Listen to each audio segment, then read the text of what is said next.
welcome to Global Morning. The death toll from flooding.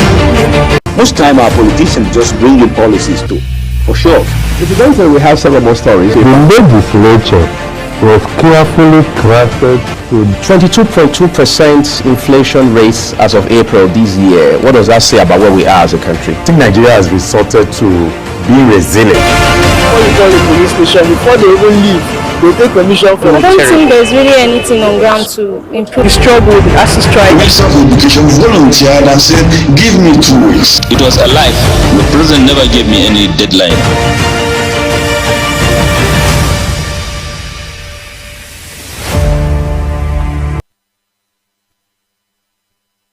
A beautiful day, the 28th day of December 2024. I was almost trying to say 2025 because we're just counting days. How many days do we have more today out of 2024? Oh my God. I'm just thinking back, doing a review of everything that happened in 2024. Can we say 2024 was one of the best years for some persons? As a matter of fact, it was. Then for some group of people, they will tell you, well, this is that year that we cannot forget in a hurry, for reasons best known to them. So for every individual, they have stories to tell as far as 2024 is concerned. Different stories, different perspective, but one common thing that everyone who is in Nigeria will tell you is that it was very hard economically. All right, let's quickly get to our other things right now. My name is Ramsey Enoch, and of course, I am so excited to be the one taking you through Global Morning today on Global Television. And we will be looking at the pages of the newspaper to bring you to speed with the happenings around. It's very important for you to know everything happening around you, and apart from that, we have two vital discussions on Global Morning today. We're going to talk about public speaking and the tool. You know, some persons can't even talk to 2-3 persons at all. How do you strike that deal? How do you get out of the economic hardship? How do you become a leader if you don't have those skills? We'll be talking about that on the program today and how it can actually contribute to economic development and societal growth. Then we'll also talk about something very vital again, that's governance. Assessing governance in 2024. So many things happened in 2024 as it has to do with governance, beginning from the political party, beginning from the elections in 2023, coming into 2024, from the swearing in of the president. Then we come to the policy and where we are today economically. Where are we today health-wise? Where are we today education-wise? How many of the social amenities can Nigerians actually boast of? What have you benefited from that member representing your constituency at the National Assembly or the House of Rep? What about the local government council? The local government autonomy, is it really working for you? Is there any difference from when it was under the state and now that they have their autonomy? How is the implementation like? How is it like in your local government council? You know, the grassroots is very vital, but a lot of people don't know. Whatever you are today, it got started from the grassroots, because you can't count 2 when you've not counted 1, even though some persons jump the queue anyway. This is Nigeria, and so many things are possible. The Christmas is right here. The euphoria of the Christmas is still here. I was actually coming to the office this morning and I was like, the road, nobody, and I was thinking, the public holiday, yeah, this is 28, all right? Unlike before, the 28th, you see the road getting busy a little bit, but then the holiday is still on, but people will need to move from one shop to the other, you know, one supermarket to the other to stock. That's restocking, right? Because everything they had probably from the 25th, 24th, okay, down to 25th, 26th, 27 may have been exhausted and they will need to restock again. But then the road was so dry this morning. One thing that I noticed today while I was coming to work is the fact that people are still traveling. Yeah, people are still traveling. Some persons will tell you it's better to travel, right, when the rush is over. Some persons will tell you it's better to travel when the rush is there. That's when it is sweet. The journey is sweet. That moment. Who visited you over the period, the season, period? The Minister of FCT visited the President of the Federal Republic of Nigeria in his Lagos home, and of course with his sons. That's interesting. That's interesting. A lot of other persons visited, but we were not told that that of the Minister of FCT was actually in the public space. It was everywhere. But it's so good. It's so good. I think this is relationship, building relationship. Political, this is one thing about politicians. Politicians are very wise. They know how to keep relationship, especially when it's beneficial. All right, especially when it's beneficial. It's not everything we see on the social media that we actually believe and act on. But I saw it on social media, on the internet, where the Minister of FCT said he doesn't regret working for the President of the Federal Republic of Nigeria, His Excellency President Bola Ahmed Tinubu, in 2023 during the elections, meaning he was in PDP, but then he also worked for the president in APC, and that's what we're talking about. When a house is not in order, no one can hold any other person accountable for certain things because the house is not even in order. You don't know who is here in PDP, you don't know who is there. You hear of the faction, the G5 governors, you hear the Article faction, and you hear some other persons who are neither here nor there. And it's not just the People's Democratic Party. Even the APC also have their own too, because there are some states, especially Benue State and some other states, where there are internal crises. And someone said, well, any political party that doesn't have crisis at all, it means they are not doing well. And I was like, hey, come on. Is that what it means? Well, I'm not a politician, okay? So I don't really know how the game goes. Must there be trouble? I don't believe in that. There mustn't be crisis in all the parties. That's not a good side for me. That's just me. That's just me. All right, I'm a broadcaster. I'm not a politician. I'm a journalist. All right, let's go on a quick break. Let me just bring you to speed with the things happening in Nigeria. You're back at home celebrating Christmas, waiting for the New Year. Some persons are already saying, let the New Year come. Let the New Year come. Christmas has come and gone. We need to wait for the New Year to come. And let's see what the year holds. Some persons are already writing their New Year resolutions. You know how it works. I'm not going to talk about that today. Subsequently, I'll talk about it. It's not all about writing so many things in preparation for 2025. But then the implementation, instead of you writing 10 things, why not just write 1, 2, 3? Maybe you just place it first quarter, this is what I want to achieve. Second quarter, this is what I want to achieve. Then you tie it to the economy of the nation. And see what the economy holds before you can even put down 1 or 2 that you want to achieve.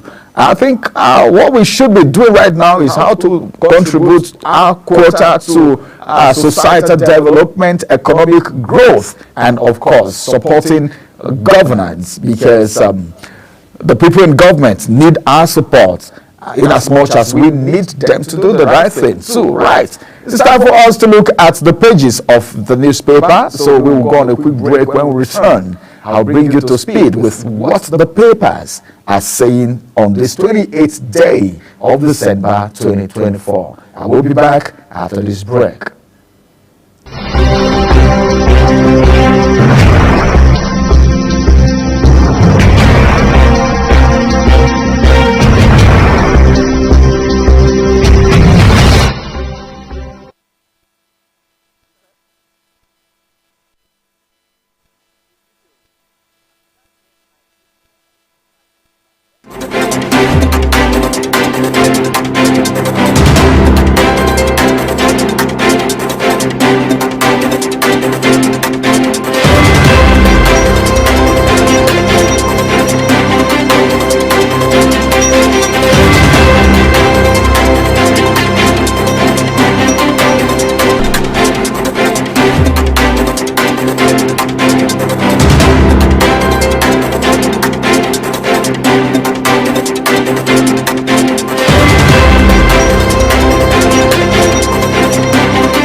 Now to the little papers that we have for the day. The national dailies are so loaded this weekend. I'm so surprised, but I'm not surprised because things are happening and we need to know what these things are. Let's get started with the Weekend Trust this morning. What are the papers saying? Beginning from the Star story on the Weekend Trust this morning, the Kika says Niger spat. Border communities fear collapse of socio-economic cohesion. Then I have some riders to that story. The first rider says, we will never sabotage our neighbors. This is coming from Bribadu. All right. The second one says, ECOWAS calls for restraint. Well, when I heard of this story, when I saw it, I was really worried about it because Nigeria is more like the father in Africa. The father is a father. Nigeria is actually a father in Africa. That's the truth. And having ECOWAS states, right, under the leadership of the President of the Federal Republic of Nigeria, and Niger is coming with this. It doesn't sound really good. But then I don't think there is anything there because Nigeria is also facing a lot of insecurity issues.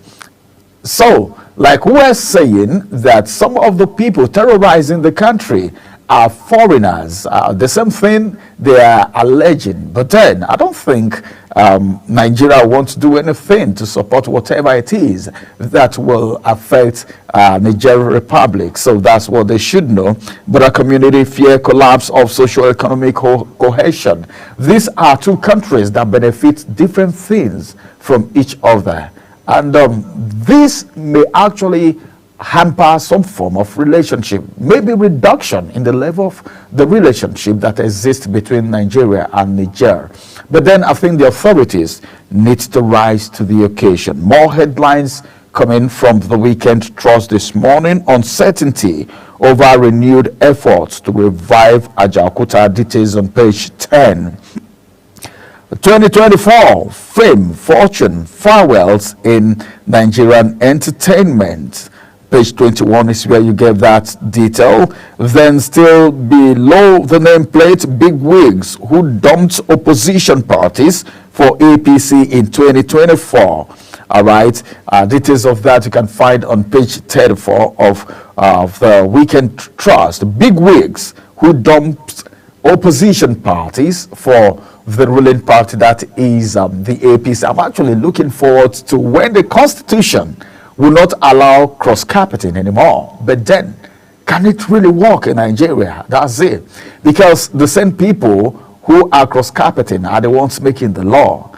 Okay, so I wonder if it's really going to work. But then I think it will be good. Like when there was an election in Ghana, the smoothness of the election made a lot of people look towards that kind of election in their countries, and some persons actually pointed to the fact that this kind of election may be good for the Nigerian people, for Nigeria as a country. But then one of the things that was actually significant in that election is the issue of cross-carpeting, which is not common like it is in Nigeria. Right there in Ghana, you know, a particular set of people in one party, and you know, this is where they belong. If they get power, this is what we expect from them. And you know, this is it.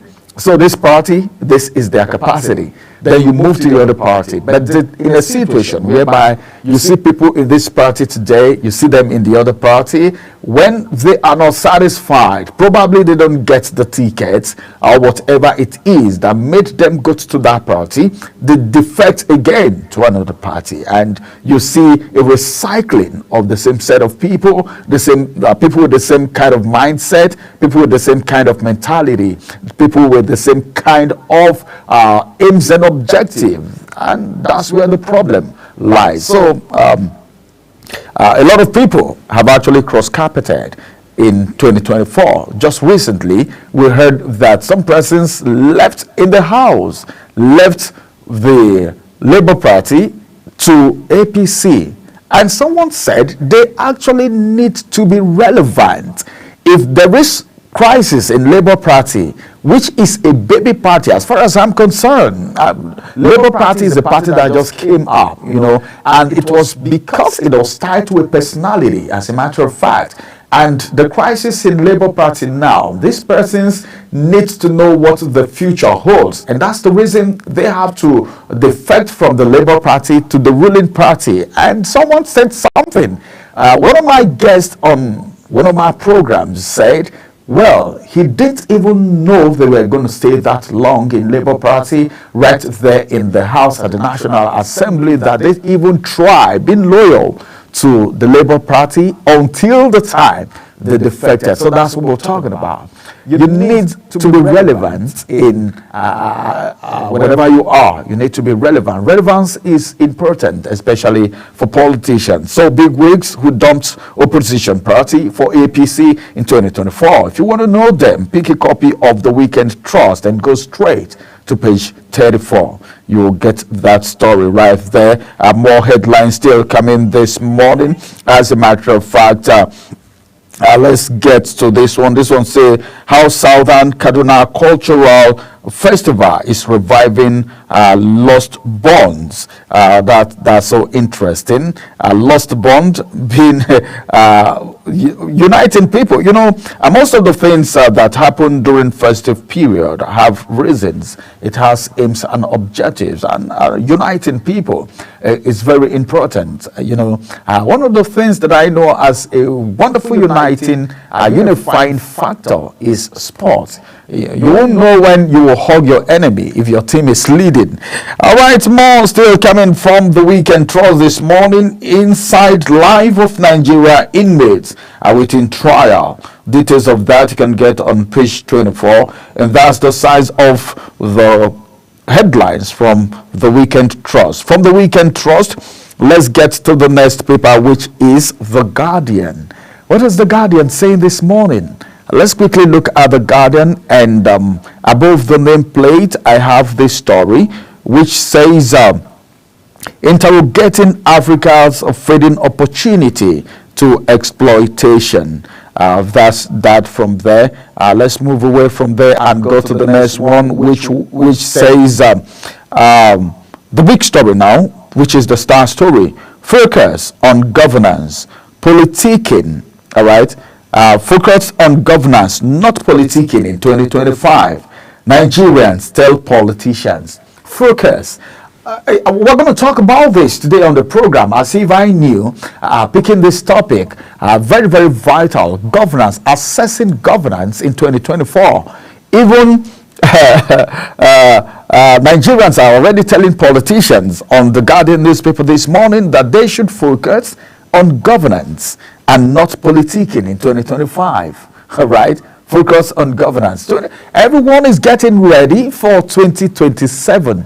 2027 is around the corner, and a lot of people are already politicking. Already they are trying to mount up strategies, talk to people that they need to talk to as far as 2027 is concerned. And some persons are saying the earlier the better, but Nigerians are saying, hey, come on, so much to be done. Focus on governance. Focus on what you need to do for the people, what you need to do about the health sector, what you need to do about the political scene, what you need to do about other things happening in the country. Instead of you just politicking, focus on governance. We're going to talk about that. That's going to be the second discussion on Global Morning today.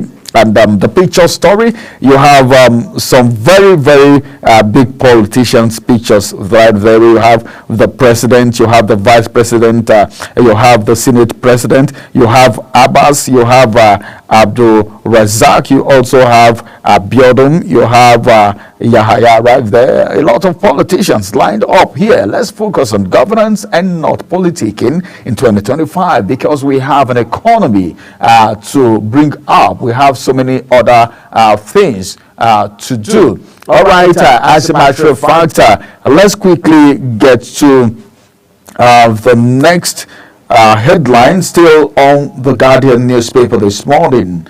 Civilian casualties in Sokoto terrorist raid needles tragedy. Defense headquarters is the one saying that. Then this one say Tinubu as my man of the decade.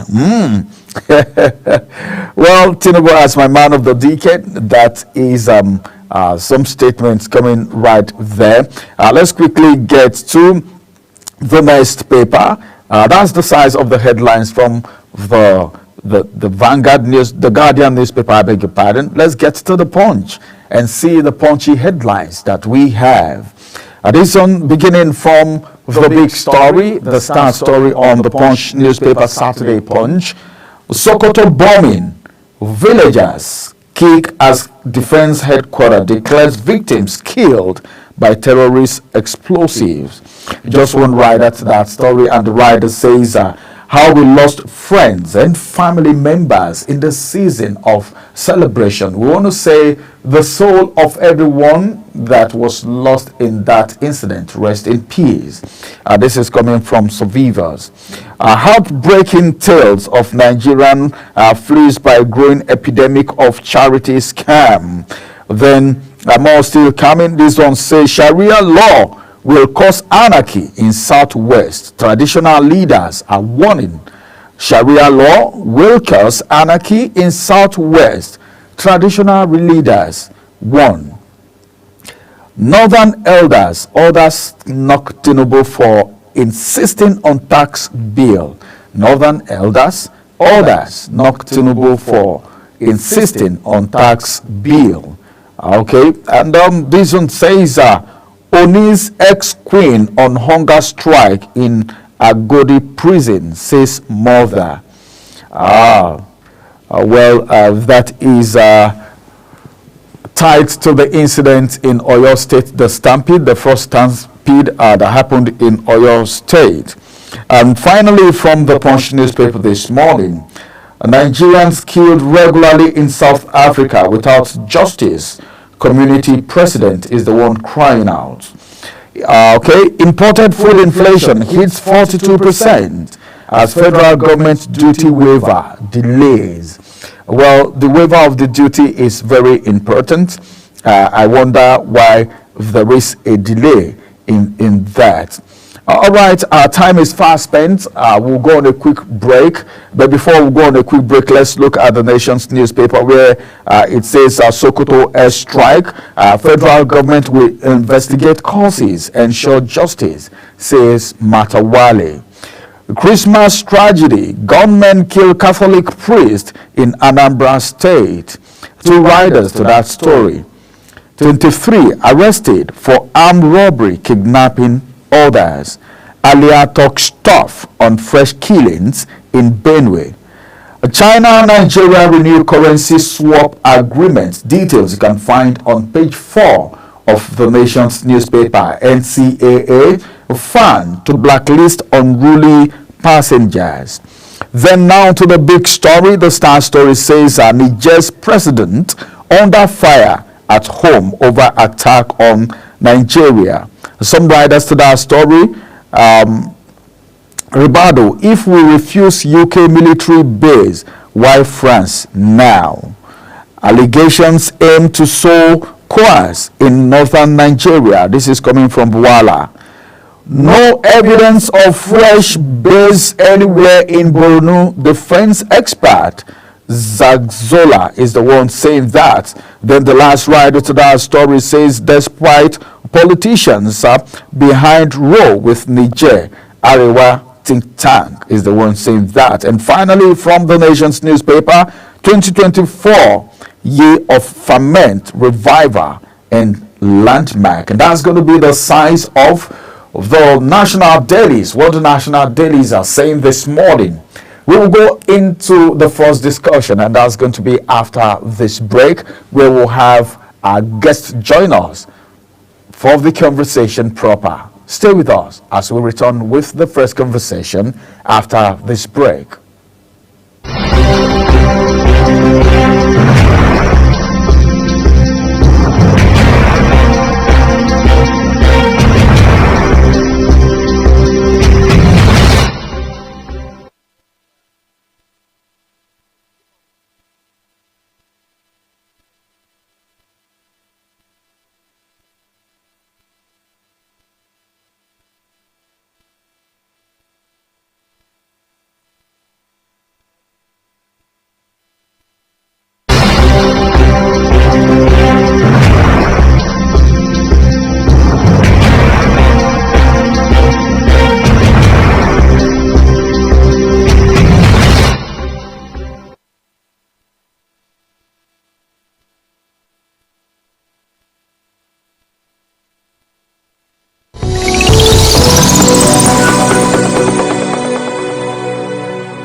your top morning show here on Global Television. We bring you fresh news updates daily while delving into a variety of current affairs and topics. Global Morning aims to deliver newspaper review, latest news with experts on key global issues. And at the same time, keeping you well informed about important events, both national and international. Global Morning serves as a valuable source of information, helping viewers like you start your day well informed.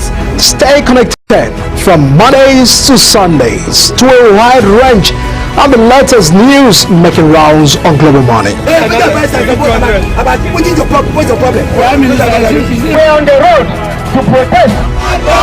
The president meets all of our demands.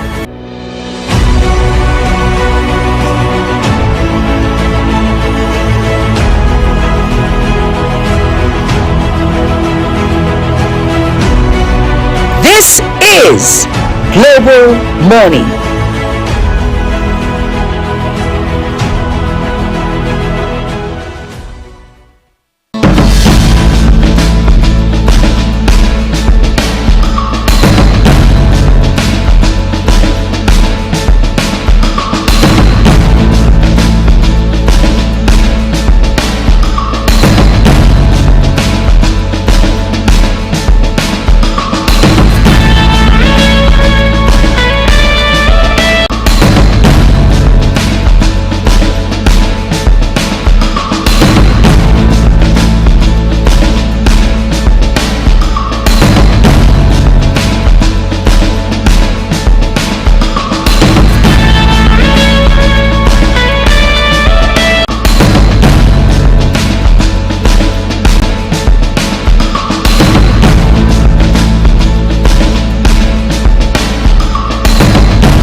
It's good to have you right there. Thanks for staying with us. And as a matter of fact, we want to go into the first discussion for today. We want to talk about something very important. This is something that is important to every individual. Communication, very vital. Someone says something that one profession, one thing that will continue here and continue in heaven or Al-Jannah, as the case may be, is what we call communication. You will still be speaking. There will still be communication. We're looking at something very vital today. Self-confidence as a vital tool in public speaking. Self-confidence. And we will have our guests joining us in this conversation. In fact, we have someone who is actually a Toastmaster International Director. Is Division C Director, Toastmaster International, District 130. And as a matter of fact, he's joining us live from where he has gone to spend his holidays. And it's good to have him right here. Oladusi Joseph, Director, Toastmaster International, is joining us today. It's good to have you on the program this very wonderful day.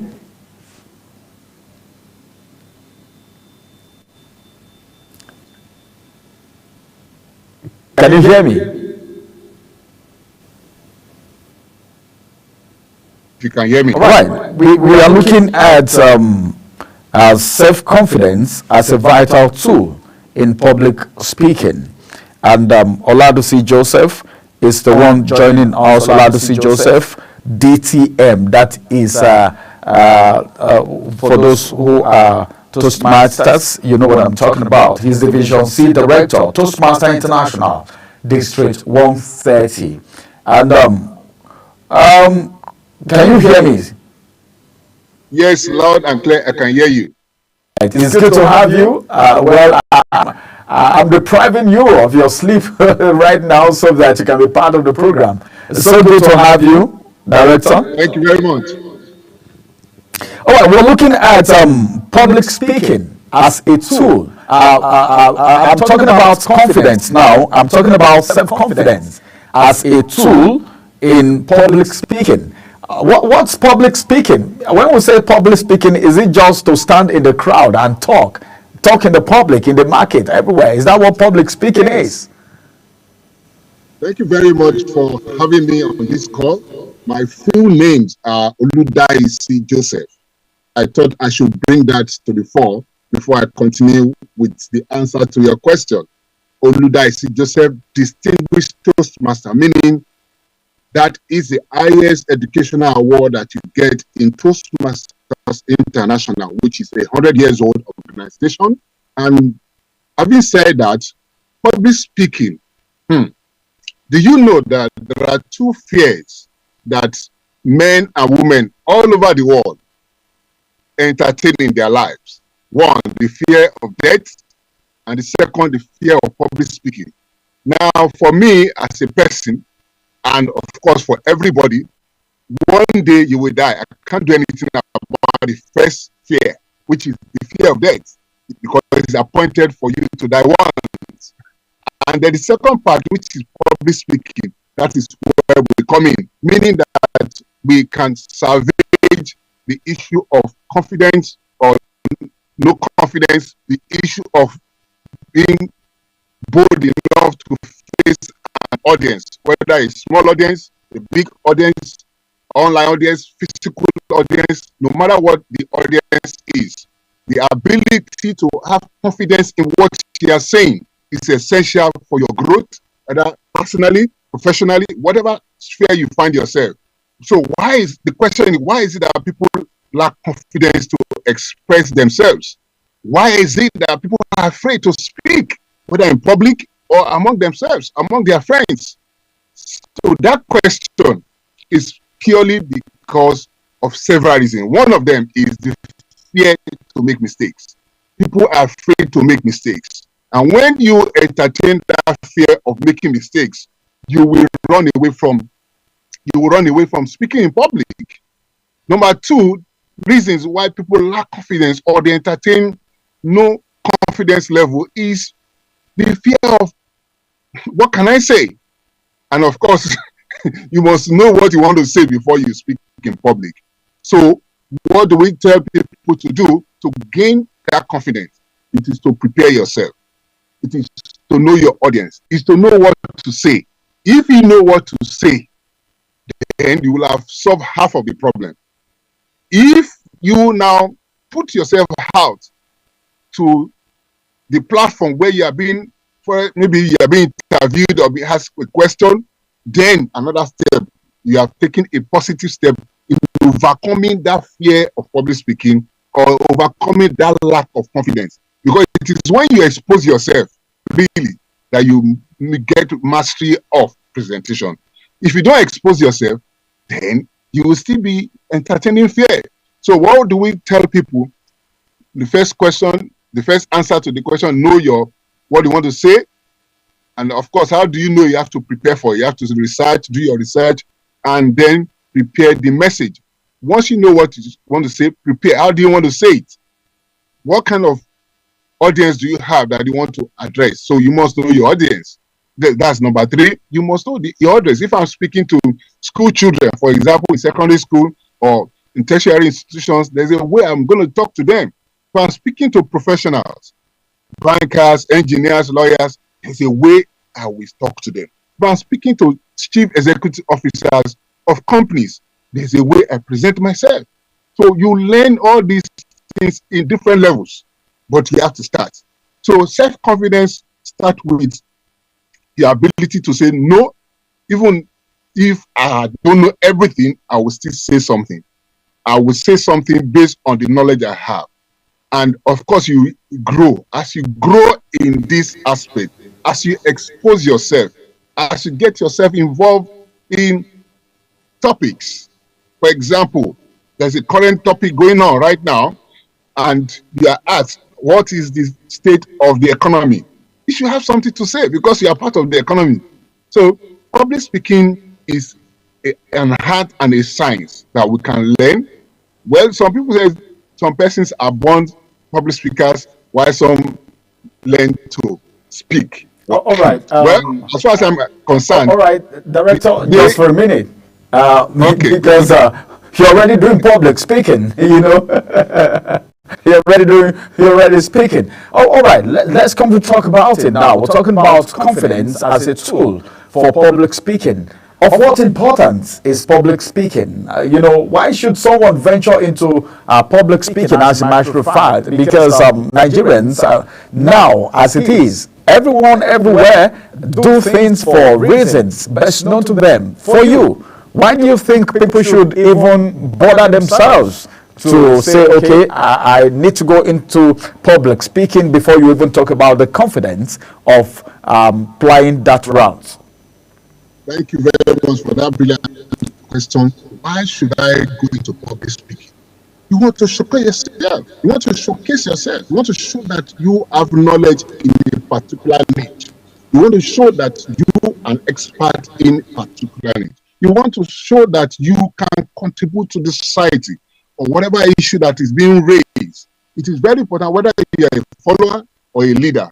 In Toastmasters International, if I may just keep this in, we train people on how to become better communicators that will lead them to become better speakers or better leaders. Because every leader must know how to express himself, how to communicate your message to your audience. No matter who you are, whether you're a follower or a leader, your message must be articulately passed on to your audience, or else you're going to lose them. If your followers, your audience don't understand what you are saying, you have lost credibility. So for you as a person, as an individual, whether you are management level, whether you are junior staff, whatever it is you are, a journalist, you must be able to communicate your message. And that's the essence of public speaking. The ability to say what you want to say coherently and for your audience to understand. The main thing is for your audience to understand. It's just not about you. It's for your audience, because the audience is the live wire of whatever you are saying. If your audience don't understand, then you have lost them. And when you have lost them, you lose your credibility. You will lose your leadership. So we tell men and women, individuals, professionals, market women, students, whatever level you find yourself, make sure, be deliberate about it, be intentional about your public speaking skill. And you can learn it. You can learn it. Once you meet professionals, for example, I train, I coach, and talk about all these various aspects of public speaking. And there are different levels. Anyway, when you are doing presentation in the office, the styles are different. Like, different from when you are speaking. Now, for a speaker, an audience is listening to you. But for a trainer, you are carrying along participants. These are two different things. So for a public speaker, you must have an interesting topic to talk about. That's okay. Now, yes. Let me come in now, because you talked about the fact that the people need to understand what you are saying and they need to be carried along. At what point can you know that, yes, I am communicating? At what point can you know that you are carrying the people along? Remember, the issue of judgment and criticism, okay, for public speakers. A lot of people have stopped doing public speaking, maybe because of an embarrassment or maybe a judgment that came from their audience. So at what point can you really know that you are doing well, you're carrying your audience along? Because sometimes when you're making mistakes, some people really clap. Clapping sometimes may not be a true test of the fact that you are doing well. So what's your own thought? It's very simple. Now, most of the time when you are talking and you see people nodding their heads like this, that is an affirmation that you are communicating with your audience. When you see the audience nodding their heads, but when you see the audience with their phone, that means you are losing them. That means you are losing your audience. So, and there's different strategies to draw your audience attention. We call them attention grabbing skills. As a speaker, you must learn how to grab your audience attention. For example, let me give you an example. You come into a hall and the hall is filled with different kind of people. And then you just make a quote. For example, my mentor said, Rob Brown said, if you can speak, you can influence. If you can influence, you can change life. That is a quote by Rob Brown. The moment you drop a quote or ask a rhetorical question, for example, who among you here, by raising of your hand, knows how to trek from Lagos to Port Harcourt? That question is a rhetorical question, yet people can answer you. They can raise their hands, oh, really? Can I trek from Lagos to Port Harcourt? So that is an attention-grabbing question. You just want to grab the attention of the audience because there are occasions that people may circumstances, issues can just come up and they get distracted.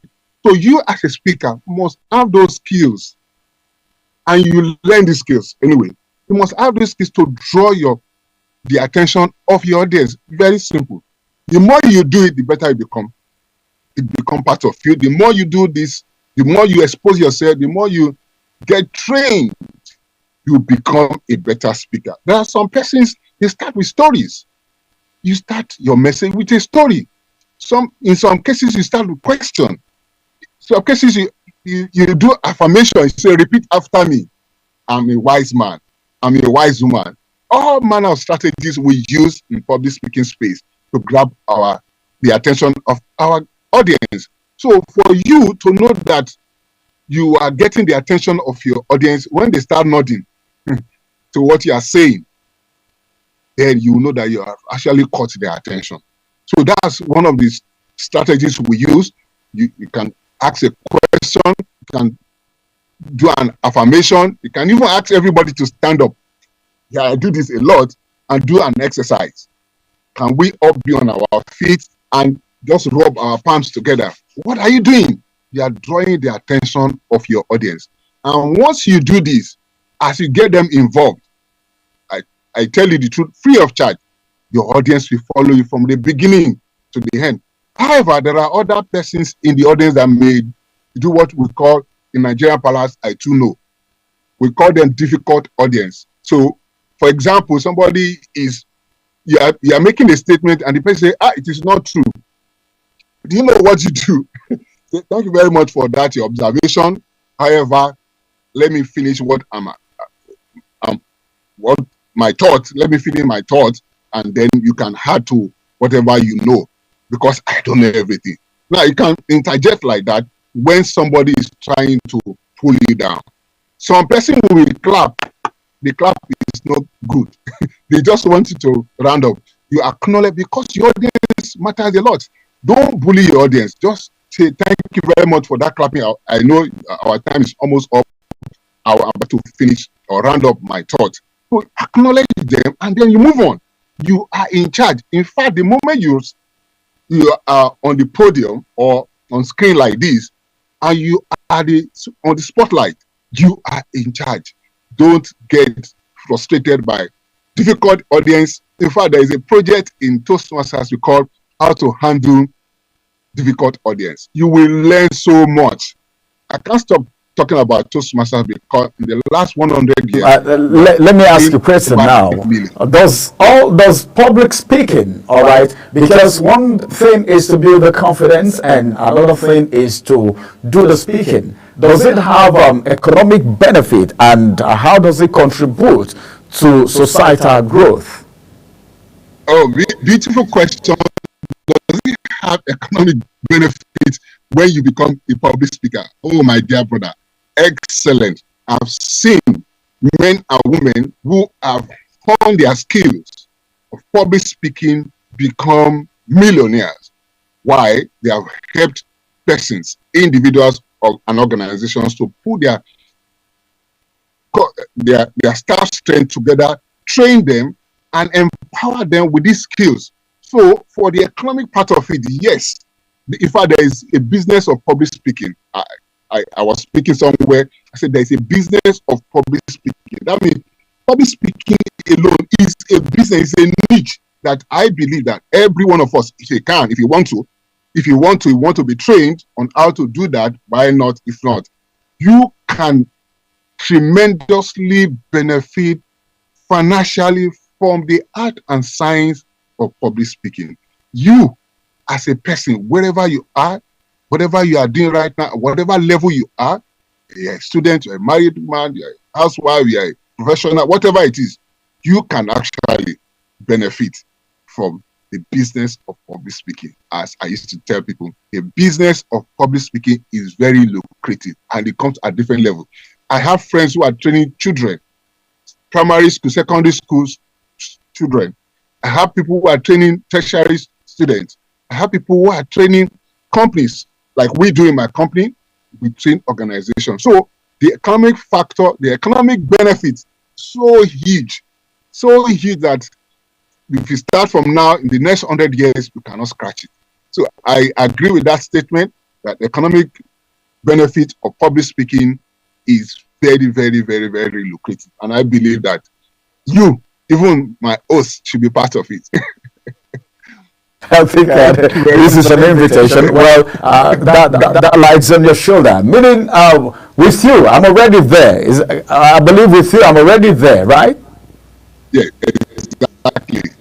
Okay, our time is almost up, but before I let you go, do you think there is any role the federal government needs to play to encourage public speaking, since we said it has some economic benefit, meaning it can put food on some person's tables and, of course, reduce unemployment in the society? Brilliant. Now, there's what we call effective communication in the workplace. Effective communication talks about your ability to pass on information among yourselves, whether your superiors, your colleagues, and those who are your juniors. And if you are working in a place, whether in federal government or private sector, everybody needs to understand the essence of effective communication in the workplace. And government and private sector should promote this. You can call in experts, professionals to come in and do in-house training. And guess what? There will be high performance of your work staff, whether you're in the government or you're in the private sector, as long as all this your staff strength can communicate the goals and the objectives of the company or the organizations to their clients, among themselves, to the stakeholders, to the decision makers. I tell you, one major benefit you are going to gain is high performance, because communication is key. And we talk about 7 communication C's in communication, 7 C's in communication. One of them is to be clear, clarity. When you learn the art of speaking in public, or when you learn the art of communication, you must be clear in your statements. You must be clear in your directives. You must be clear in whatever message you are passing to your audience. So, to answer that your question, yes, the federal government, not just the federal government, organizations, non-profit organizations, profit-making organizations, schools should engage in public speaking, primarily to get the performance of the team, to get your members, to get your goals and visions and your objectives cut across, pass to the audience, pass to your client, pass on to those who are listening to you or who want to patronize whatever it is that you're offering the public. All right. So I agree with you. The federal government should promote it, allow us to come and train public servants, civil servants, train companies, and then you see that the performance level of your staff will increase to go high from 0 or from 1 to 10 or from 10 to 90%. Thank you very much, distinguished Toastmaster Oludaisi Joseph. He's also the Chief Executive of Capacity Innovative Concepts Limited and Division C Director, Toastmasters International, District 130. And of course, he is joining us live from the United States of America, where he is spending the holiday. It's good to have you on the program today. Thanks for joining us. Thank you. I'm very grateful. And I think one of the heights of it is the fact that you have given me the opportunity to become a member of Toastmaster, and it's so good that as a director, you have given me that opportunity. I know all expenses, if there is any expenses, will be handled by you, of course, as the director, and of course, I'm so excited about that. And of course, we hope to have you again. Maybe when you come around, we may want to have you live in the studio. Fantastic.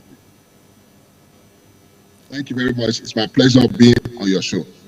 All right, this is the size of the first conversation, and of course, this is what we need to know. Communication, speaking in the office, where you are, how you communicate with your colleagues, with your superior, with your subordinates, very important. Some persons can't speak in public. This is what it takes, and it has economic benefit.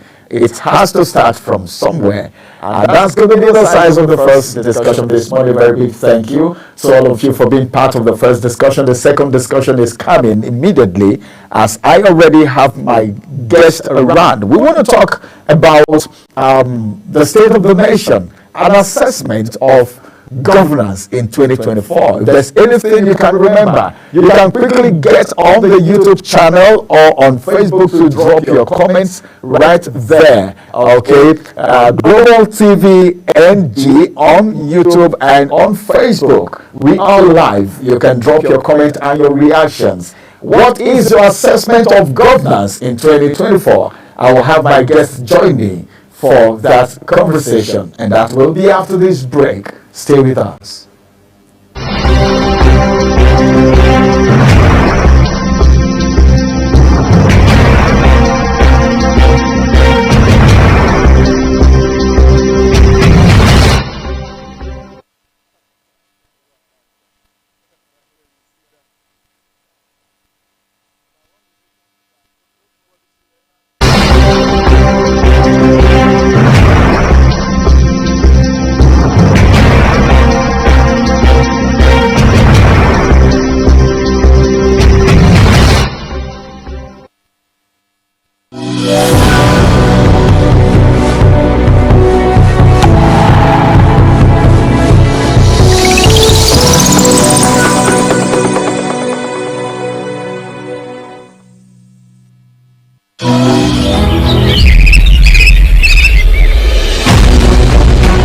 Global Morning is your top morning show here on Global Television. We bring you fresh news updates daily while delving into a variety of current affairs and topics. Global Morning aims to deliver newspaper review, latest news with experts on key global issues, and at the same time keeping you well informed about important events, both national and internationals. Global Morning serves as a valuable source of information, helping viewers like you start your day well informed. Stay connected from Mondays to Sundays to a wide range of the latest news making rounds on Global Morning. We're on the road to protest. The president meets all of our demands.